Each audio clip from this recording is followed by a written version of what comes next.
Le PIB de l'Abitibi-Témiscamingue a augmenté de 12,8 selon les dernières données disponibles. C'est une croissance 2 fois plus élevée que pour l'ensemble du Québec.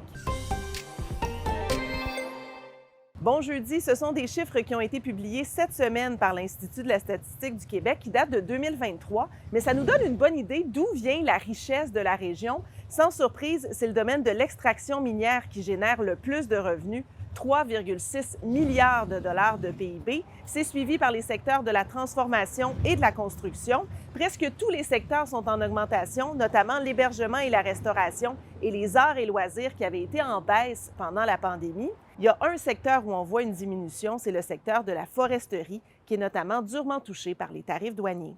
On vous amène maintenant dans un champ de citrouilles au Témiscamingue. L'autocueillette va débuter cette fin de semaine à la ferme chez Lynn et Sylvain. Il faut dire que la culture n'a pas été facile cette année avec une période de sécheresse, mais des plants de sarrasin sont venus sauver la mise. On a eu un mois, là, presque pas de pluie.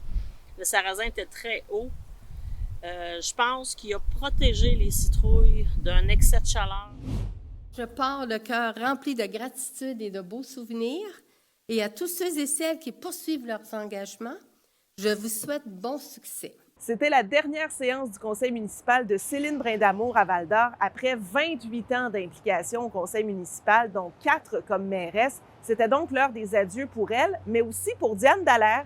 À Rouyn-Noranda, elle aussi a présidé son dernier conseil municipal et elle a quitté après 8 ans comme mairesse sous les applaudissements de ses collègues.